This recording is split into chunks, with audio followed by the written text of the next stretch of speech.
Hello दोस्तों, आप सभी लोगों का आपके अपने यूट्यूब चैनल सिद्धांत एकेडमी में स्वागत है। देखिए, आज की क्लास में आप लोग 2019 के मैथ के पेपर को सॉल्व करने वाले हैं। और देखिए, आप लोग 2015, 16, 17, 18 4 साल के पेपर आप लोगों के सॉल्व करवा दिए गए हैं। यदि आप लोगों ने नहीं देखे तो आप लोग यूट्यूब पर प्लेलिस्ट में जाकर देख सकते हैं। तो देखिए, क्लास को स्टार्ट करने से पहले जिन लोगों ने अभी तक चैनल को सब्सक्राइब नहीं किया है, कृपया आप लोग चैनल को सब्सक्राइब कर लें और देखिए ज़्यादा से ज़्यादा शेयर कीजिए जिससे कि ज़्यादा से ज़्यादा लोग जुड़ सकें। तो देखते हैं आज की क्लास का जो फर्स्ट क्वेश्चन दिया गया क्या दिया गया। तो देखिए, सबसे पहले हम लोग वस्तुनिष्ठ क्वेश्चनों को देखेंगे। तो आपका पहला क्वेश्चन कह रहे हैं कि दो असमान परमेय संख्याओं के बीच में परमेय संख्या होती है।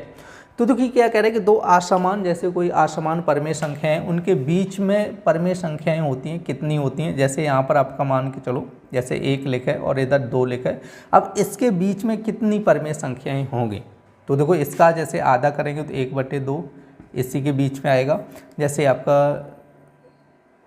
आपका पॉइंट मतलब 0.4, 0.5, जैसे 0.6, मतलब जो भी वैल्यू होंगी, जो आपकी 1 और 2 के बीच में बहुत सारी वैल्यू आ जाएंगी। ठीक है, ये चीज़ आप लोग ध्यान में। जैसे 0.4 का मतलब हो जाएगा 4/10, तो 2/5, 2/5 भी इसी के अंदर आ जाएगा। ठीक है, जैसे 0.5 का मतलब हो जाएगा 5 कितना है 10, तो यहाँ पे आपका 1/2 भी देखो इसी के अंदर आ जाएगा। जैसे 6 आएगा तो 0.6 का मतलब हो जाएगा 6/10, तो यहाँ पे आपका हो जाए 3/5, तो 3/5 भी इसी के अंदर आ जाएगा। तो इसके अंदर बहुत सारी संख्याएं होंगी, आप लोग ध्यान रखना है, अनंत संख्याएं होंगी। जब भी इस टाइप से क्वेश्चन पूछा जाए तो आपका आंसर हो जाएगा ऑप्शन नंबर सी, अनंत हो जाएगा। देखिए, नेक्स्ट क्वेश्चन कह रहे हैं कि निम्नांकित कथनों में कह रहे हैं सत्य कथन है। कह रहे हैं कि एक धनात्मक पूर्णांक अपने योगात्मक प्रतिलोम से बड़ा होता है। कह रहे हैं कि एक ऋणात्मक पूर्णांक अपने योगात्मक प्रतिलोम से बड़ा होता है। कह रहे हैं 0 एक पूर्णांक नहीं है। और आपका कह रहा है -17 ग्रेटर देन -5। तो सबसे पहले आप लोग ध्यान रखना है कि ये आपका कह रहा है -17 ग्रेटर देन -5, तो ये सबसे गलत है आपका। ठीक है, चौथा ऑप्शन तो बिल्कुल गलत है। जैसे यहाँ पे 0 होता है, अब 0 जैसे यहाँ पे 0 है और 0 के इधर बढ़ते हो तो -1, -2, -3, -4, और जैसे इधर आएगा -6 और ये इधर कहीं आएगा -17।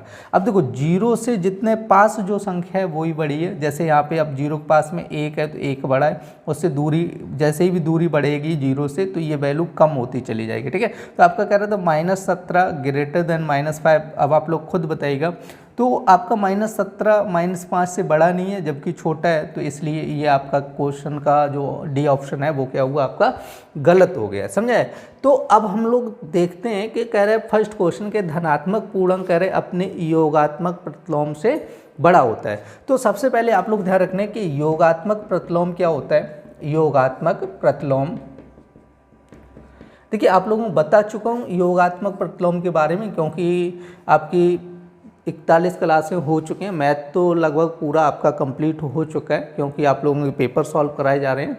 ठीक है, तो सारा का सारा आप लोगों को पढ़ा चुका हूँ, समझे। तो आप लोग पीछे क्लास में देख सकते हैं। तो यहाँ पर योगात्मक प्रतिलोम आप लोग ध्यान रखना है कि संख्याओं का योग, जो भी आपकी संख्या दी है ऐसी संख्या उसमें ऐड कर दूँ जिनका योगफल क्या हो जाए, 0 हो जाए। कितना हो जाए, 0 हो जाए, तो उसको बोला जाता है योगात्मक प्रतिलोम।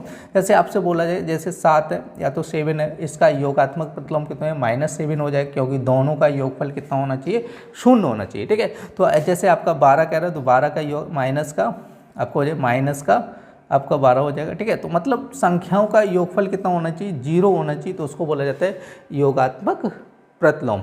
तो हमसे कह रहे हैं कि एक धनात्मक पूर्णांक है अपने योगात्मक प्रतिलोम से बड़ा होता है। तो जैसे कोई पूर्णांक है, मान के चलो 7 है, अब इसका धनात्मक मतलब क्या कह रहे हैं कि योगात्मक प्रतिलोम क्या हो जाएगा, 0 हो जाएगा।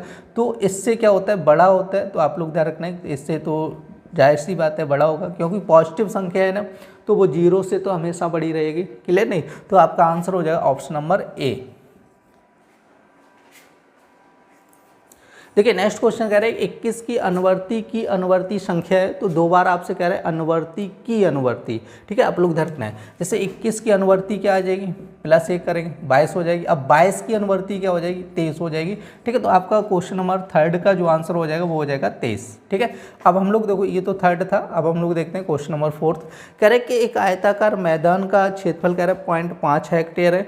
यदि इस मैदान की एक भुजा कह रहे 125 मीटर है तो कह रहे दूसरी भुजा की माप क्या होगी। और आप लोगों का ये क्वेश्चन करवा चुका हूँ, आप लोग ध्यान रखना है। तो सबसे पहले आप लोग ध्यान रखना है कि 1 हेक्टेयर इक्वल टू कितना होता है। 1 हेक्टेयर इक्वल टू आपको हो जाएगा 10,000, ठीक है, मीटर स्क्वायर कर लो या कुछ भी लिख लो। ठीक है, 10,000 मीटर स्क्वायर ये क्षेत्रफल हो जाता है। ठीक है, 1 हेक्टेयर का। अब यहाँ पे क्षेत्रफल कितना दिया 0.5, तो यहाँ पे देखो आपको लिखना है क्षेत्रफल 0.5, हेक्टेयर हटाना तो यहाँ पे हो जाएगा आपका 10,000। देखो पॉइंट से ये खत्म कर दो तो ये बन जाएगा आपका 5,000। ये हो गया आपका क्षेत्रफल मीटर स्क्वायर। क्लियर नहीं, ये क्या हो गया क्षेत्रफल आपका मीटर स्क्वायर हो गया। अब इसकी एक भुजा कह रहा है 125 मीटर है। तो आप लोग बताओ मैदान कैसा है, आयताकार है, तो आयत का क्षेत्रफल क्या होता है लंबाई गुणा चौड़ाई। आप लोग कई बार बता चुका हूँ आयत का क्षेत्रफल क्या होता है लंबाई गुणा चौड़ाई। और आपका क्षेत्रफल कितना दिया गया 5,000 दिया है, कितना दिया 5,000। और इसमें एक भुजा कह रहा है कोई सी भी मान लो, चाहो तो लंबाई मान लो या चौड़ाई मान लो।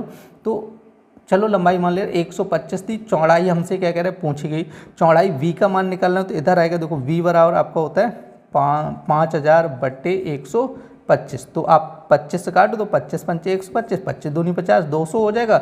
अब 200 में 5 का भाग करेंगे तो ये आपका 40 हो जाएगा। तो v बराबर कितना है 40। v का मतलब क्या हो गया चौड़ाई कितनी हो गई इसकी 40 मीटर हो गई। तो आपका आंसर हो जाएगा ऑप्शन नंबर v 40 मीटर। देखिए नेक्स्ट क्वेश्चन कह रहा है कि एक घन मीटर बराबर है, आपका कह रहा है कि 1000 घन सेंटीमीटर, 10 लीटर, 100 लीटर, 1000 लीटर। और एक घन मीटर आप लोग हमेशा ध्यान रखना है कि ये होता है आपका 1000 लीटर के बराबर। देखिए अब हम लोग देखने वाले हैं अत लघुत्तरीय प्रश्नों को। तो अत लघुत्तरीय प्रश्न का हम लोग फर्स्ट क्वेश्चन देखते हैं। कह रहे कि दो परिमेय संख्याओं का योगफल कह रहा है -1/3 है। कह रहे यदि इनमें एक संख्या कह रहा है -5/18 है। कह रहे कि दूसरी संख्या ज्ञात कीजिए। तो अब हमसे कह रहे दूसरी संख्या ज्ञात कीजिए। तो क्वेश्चन नंबर 6 सबसे पहले हम लोग मान के चलेंगे। तो यहाँ पर देखो एक संख्या तो आपकी दी गई, देखो एक संख्या इक्वल टू आपकी कितनी दी गई -5/18। तो मान लेंगे माना दूसरी संख्या इक्वल टू आपकी हो जाएगी, दूसरी संख्या इक्वल टू आपकी हो जाएगी कितनी हो जाएगी x मान लो।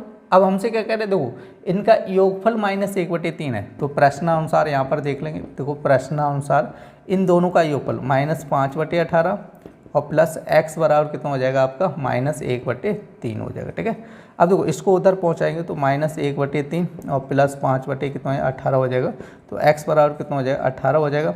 3 का डिवाइड करो, अब 3 का डिवाइड करेंगे कितनी बार जाएगा आपका 6 बार जाएगा। और 6 का मल्टीप्लाई करना -6 + 5 हो जाएगा। ठीक है, तो अब देखो -6 + 5 तो -1/18। तो इसका जो आंसर आ जाएगा, ठीक है, जो दूसरी संख्या आ जाएगी वो हो जाएगी आपकी -1/18। देखिए अब हम लोग देखने वाले हैं नेक्स्ट क्वेश्चन। कह रहे कि एक वर्गाकार खेत की भुजा कह रहे 3x + 17 है। तो कह रहे कि खेत का क्षेत्रफल ज्ञात कीजिए जबकि x बराबर -3। तो देखो यहाँ पे खेत की भुजा यहाँ पे निकालनी होंगी आपको। खेत की भुजा इक्वल टू आपकी दी गई है, देखो 3x + 17। क्लियर नहीं। अब देखो x बराबर कितना कह रहा है, x बराबर -3 कह रहे हो तो यहाँ पे रख दो 3 गुणे -3 प्लस कितना है 17। 3 गुणे 3 -9 + 17 हो जाएगा। तो यहाँ पर कितना बचेगा 8 बचेगा। क्लियर नहीं, 17 में से 9 घटा दीजिए कितना बचेगा 8 बचेगा। तो हमसे कह रहे हैं वर्गाकार, वर्गाकार मतलब होता है जिसकी सभी भुजाएं कैसी होनी चाहिए बराबर होनी चाहिए। तो वर्ग का क्षेत्रफल क्या होता है, वर्ग का क्षेत्रफल बराबर आपको होता है भुजा स्क्वायर। क्या होता है भुजा स्क्वायर। वर्ग का क्षेत्रफल बराबर कितना होता है भुजा स्क्वायर होता है। क्लियर नहीं, तो ये आपका बन गया। अब देखो यहाँ पे वर्ग का क्षेत्रफल आपका भुजा स्क्वायर हो जाएगा। तो यहाँ पे भुजा कितनी आ गई थी हमारी 8 आ गई थी। तो 8 का स्क्वायर करना है। ठीक है, क्योंकि भुजा पहले ही निकाल चुके 8 सेंटीमीटर है, सेंटीमीटर हाँ मीटर है, 8 मीटर है। तो 8 का स्क्वायर कितना है 64 आपको हो जाएगा मीटर, मीटर स्क्वायर के लिए 64 मीटर स्क्वायर हो जाएगा। देखिए नेक्स्ट क्वेश्चन कह रहा है कि आपका 12/5 बराबर कह रहा है 2/5 प्लस 2x/5 में कह रहा है x का मान ज्ञात कीजिए। क्वेश्चन नंबर 8 कह रहे हैं कि 12/5 बराबर आपका 2/5 प्लस का आपको हो जाए 2x/5। ठीक है। तो 12/5 और ये हो जाएगा आपका 5, तो ये हो जाएगा 2 + 2x। तो देखो 5 से 5 कैंसिल हो जाएगा, तो 12 = आपका 2 + 2x हो जाएगा, और 12 इधर लेके आएंगे तो 12 - 2 और ये हो जाएगा 2x। तो 2x = 12 में से 2 गया 10, तो 2 पंचे 10 हो जाएगा। तो x बराबर कितना है 5 सेंटीमीटर। वो सर यहाँ पर देखो कुछ भी नहीं कहा गया, तो ओनली 5 रखो, x बराबर कितना आ जाएगा 5 आ जाएगा। देखिए अब हम लोग देखते हैं नेक्स्ट क्वेश्चन। कह रहे हैं कि 114, 380 और कह रहे हैं कि 133 का मासा। ठीक है, तो देखो 114, 380 और कह रहे हैं 133 का मासा ज्ञात करना है। देखो मासा क्या करना है, आप लोग जैसे सबसे छोटी देख लो 114 का 133 में भाग करो। ठीक है, तो कितनी बार जाएगा, एक बार जाएगा 114। अब देखो 13 में से गए तो 9, यहाँ पे कितना बचेगा 19 हो जाएगा। ठीक है, तो अब यहाँ पर आपका 114 में भाग करना है, तो ये जाएगा आपका 6 बार। ठीक है, तो ये हो जाएगा 114 कैंसिल हो गए। ठीक है, 19 का भाग 6 बार जाएगा, 114 पूरा कैंसिल हो जाएगा। अब हम लोगों को देखो चेक करना है, 19 का 380 में भाग करके चेक करो 380 में जाता है कि नहीं जाता है, तो 2 बार चला जाएगा 19। ठीक है, 38 हो जाए, 0 बचेगा, तो यहाँ पे टोटल 0 बढ़ा के पूरा कैंसिल कर लेंगे। ठीक है, तो SCF पूछा गया, तो SCF कितना आ रहा है आपका 19 आ रहा है, मतलब 19 आ रहा है। और ये था आपका क्वेश्चन नंबर 9। देखिए नेक्स्ट क्वेश्चन क्या कह रहा है कि निम्नांकित चित्र में यदि कह रहा है AC = BD, BC = AD हो, तो कह रहे हैं निम्न में से कौन सा कथन सत्य है। देखो चित्र आपका यहाँ पर नहीं दिया गया, तो आप लोग बना लीजिएगा। एक जैसे AB बनेगा और इधर जैसे कुछ भी मान लेना, एक पॉइंट ऐसे आपका ये बन जाएगा C। ठीक है, और इस टाइप से बना लेना, इधर कहीं ऐसे कर लेना। देखो चित्र दिया गया है क्वेश्चन में, लेकिन आपका इसमें थोड़ा नहीं दिया गया, तो आप लोग इसको बना लीजिएगा। ठीक है, वैसे तो आपका क्वेश्चन दिया जाएगा, ठीक है, ध्यान रखना है, लेकिन इसमें थोड़ी आपका टाइपिंग मिस्टेक है जिसमें चित्र नहीं दिया गया। ठीक है, तो अब देखो ये चित्र इस टाइप से आपका एग्जाम में बन के आएगा, और AB और हमसे क्या कह रहे हैं, देखो AC है ना, जो AC भुजा है वो किसके बराबर है, BD के बराबर है। और हमसे कह रहा है जो VC भुजा है ना, BC, तो जो VC भुजा है वो किसके बराबर है, AD के बराबर। ठीक है, देखो ये दोनों भुजाएं इसके बराबर कह रहे हैं, और ये भुजा इसके बराबर कह रहा है, और AB भुजा क्या है कि दोनों त्रिभुजों में कॉमन है। ठीक है, तो आप लोग ध्यान रखें, तो क्वेश्चन में ये बोला गया आपका AC भुजा आपकी BD के बराबर है, और आपकी VC भुजा क्या है आपका AD के बराबर है। तो इसका मतलब ये हुआ, तो आपका जो त्रिभुज है ना, देखो इसका जो बेस समझो, बेस मतलब त्रिभुज ABC।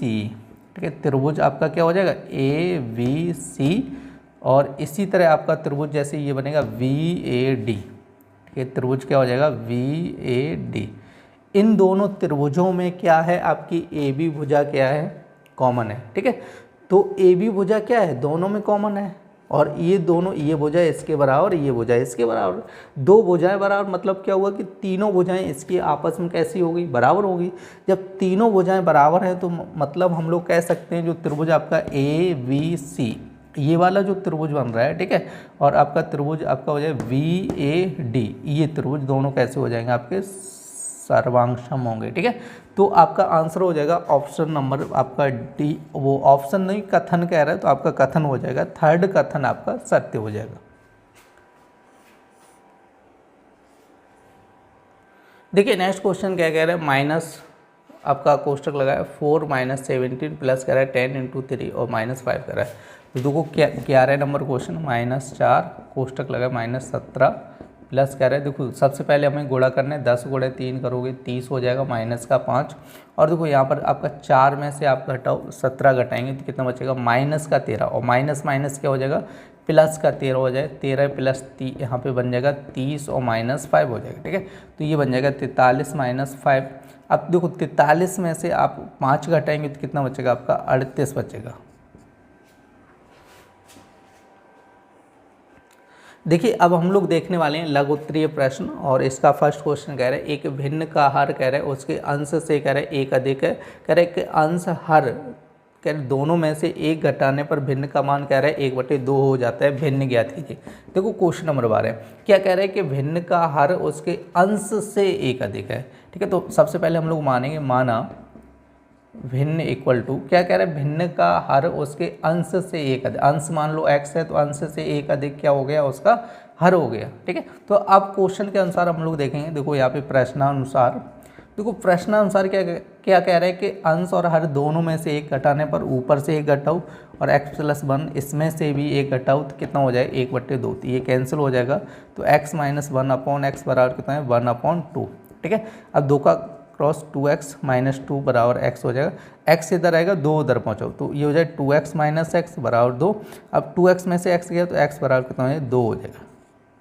तो देखो x का मान आ गया, कितना आया 2 आया। हमसे क्या पूछा है, भिन्न पूछेगी, तो आप लोग निकाल लीजिए। भिन्न इक्वल टू आपका हो जाए, देखो x का मान यहाँ पर रख दो 2 और नीचे 2 + 1 तो 2/3। आपका इस क्वेश्चन का जो आंसर बन जाएगा वो हो जाएगा 2/3।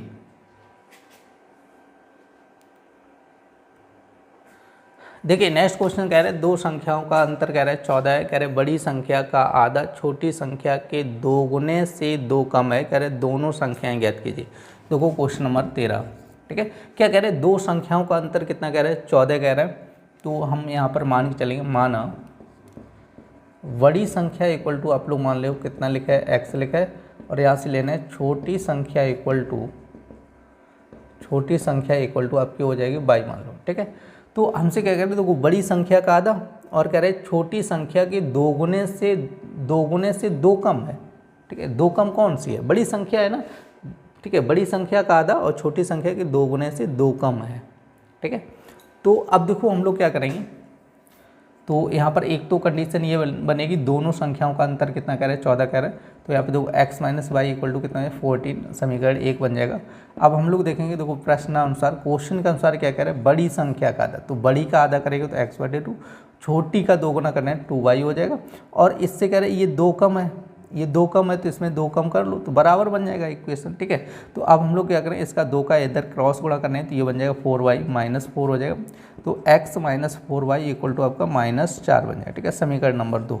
अब हम लोग देखेंगे समीकरण 1/2 से। अब देखो 1/2 को सॉल्व करो, देखो x - y इक्वल टू कितना हो जाएगा आपका 14, और यहाँ पर क्या बचेगा आपका x - 4y इक्वल टू कितना हो जाएगा आपका -4 हो जाएगा। ठीक है, तो अब देखो ये कैंसिल हो जाएगा माइनस, और इसको जोड़ना पड़ेगा प्लस, और ये भी प्लस बन जाएगा। ठीक है, ये कैंसिल हो गया प्लस माइनस। अब देखो y और यहाँ पर 4y प्लस हो तो यहाँ पे कितना बचेगा 3y बचेगा। ठीक है, और यहाँ पे देखो 14 और 4 कितना हो जाएगा 18 हो जाएगा। अब डिवाइड करेंगे तो 6 आ जाएगा। तो y बराबर कितना है 6। अब देखो y का मान 6 आया, तो अब हम लोग देख लेंगे समीकरण 1 से। किससे देखना है, समीकरण 1 से y का मान रख दो यहाँ पर, तो y - 6 इक्वल टू कितना है 14, तो x बराबर कितना है 14 + 6 हो जाएगा। तो x बराबर कितना है 20 हो जाएगा। ठीक है, तो देखो x का मान कितना आया, या तो ऐसे लिख लो बड़ी संख्या इक्वल टू कितनी आई, तो बड़ी संख्या आ जाएगी आपकी 20 हो जाएगी, और छोटी संख्या कितनी हो जाएगी, छोटी संख्या इक्वल टू आपकी हो जाएगी 6 हो जाएगी।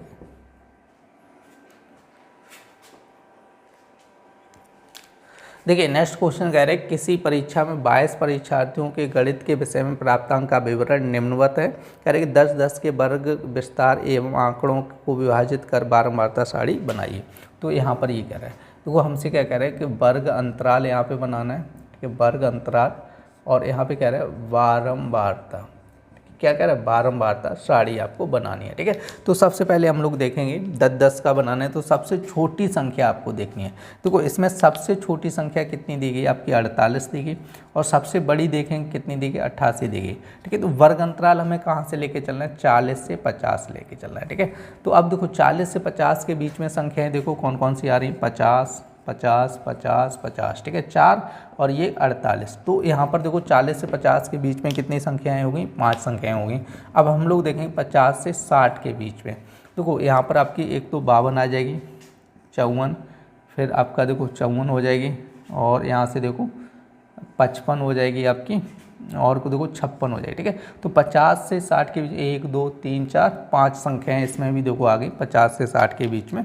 अब हम लोग देखने वाले 60 से 70 के बीच में। ठीक है, तो देखो 60 से 70 के बीच में कितनी हो जाएंगी आपकी 60 से 70 आपका 67 आ जाएगा, 66 आ जाएगा, 67 आ जाएगा, और आपका 66, 67, 67, 67। तो देखो 1 2 3 4, 5, 6, 7 संख्याएं आ जाएंगी। ठीक है, तो देखो 60 से 70 के बीच में कितनी संख्याएं आ गई हैं? 7 संख्याएं आ गई हैं। ठीक है, अब हम लोग देखने वाले हैं 70 से 80 के बीच में। ठीक है, अब देखो 70 से 80 के बीच में हम लोग देखेंगे तो 70, 80, तो 70, 80 के बीच में देखो आपका ओनली एक आ रही है 78। ठीक है, एक आ रही संख्या आप लोग ध्यान रखना है। अब हम लोग देखें 80 से 90 के बीच में। ठीक है, तो 80 से 90 के बीच में आप लोग देखेंगे देखो 88, 82, ठीक है 88, फिर यहाँ पे दिए गए 84। ठीक है, तो कितनी संख्याएं आ रही हैं? 4 संख्याएं आ रही हैं। ठीक है, तो आपसे कह रहा था बारंबारता सारणी बनाएंगे तो आपकी ये बारंबारता सारणी आपकी कंप्लीट हो गई। देखिए नेक्स्ट क्वेश्चन कह रहा है कि 8y + 3x का होल क्यूब माइनस कह रहा है 3x - 8y का होल क्यूब कह रहा है। तो देखो यहाँ पर क्वेश्चन नंबर 15 है। इसको सबसे पहले अब देखो 8y और 3x कह रहा है, तो इसको थोड़ा हम शॉर्ट तरीके से सॉल्व करेंगे। माना और हम लोग मान लेंगे 8y = आप लोग मान लो m, और यहाँ से देखो 3x = मान लो n। ठीक है, ये हमने मान लिया। तो यदि हम लोग देखो मान के सॉल्व करेंगे, नहीं तो 8 का क्यू करना पड़ेगा, उसके बाद इसका अंदर भी मल्टीप्लाई करना पड़ेगा। सही, तो दिक्कत ज़्यादा हो जाएगी, थोड़ा कठिन क्वेश्चन हो जाएगा। तो यहाँ पे हम लोग देखेंगे 8y को हमने क्या माना था? m माना, तो इसको m प्लस और इसको n माना था। m + n का होल क्यू हो जाएगा माइनस, और देखो 3x को क्या माना था? n माना था, और 8y को क्या माना था? m माना था, तो ये होल क्यू हो जाएगा। ठीक है, तो देखो मान के लगा लो, वो आसान हो जाएगा, थोड़ी कैलकुलेशन कम हो जाएगी। क्लियर, बाद में हम लोग मान रख लेंगे। तो देखो यहाँ पर आपको 2 फॉर्मूले याद रखना पड़ेगा। a + b का होल क्यू क्या होता है? a³ + b³ + 3ab और a + b ये होता है। ठीक है, और देखो a - b का होल क्यू क्या होता है? a³ - b³ - 3ab और a - b। क्लियर है? तो देखो अब हम लोग यहाँ पर फॉर्मूला लगाएंगे। तो देखो यहाँ पे हो जाए m³ + n³ + 3mn, कोष्टक हो जाए m + n।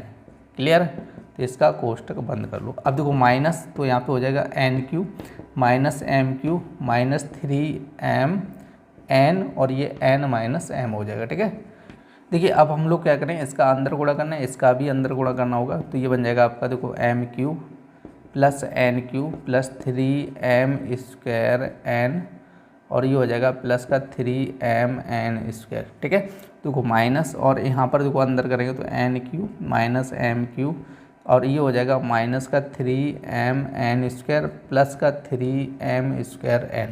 ठीक है, अब देखो माइनस चिन्ह आ गया तो अंदर गुणा करना होगा। तो ये बन जाएगा देखो m³ और n³ + 3m²n + 3mn²। अब देखो माइनस का करेंगे तो -n³ हो जाएगा, और इसका करेंगे तो प्लस का m³ बन जाएगा। ठीक है, तो अब देखो इसका हो जाएगा प्लस का 3mn² और माइनस का 3m²n। अब देखो n³ से n³ कैंसिल हो जाएगा।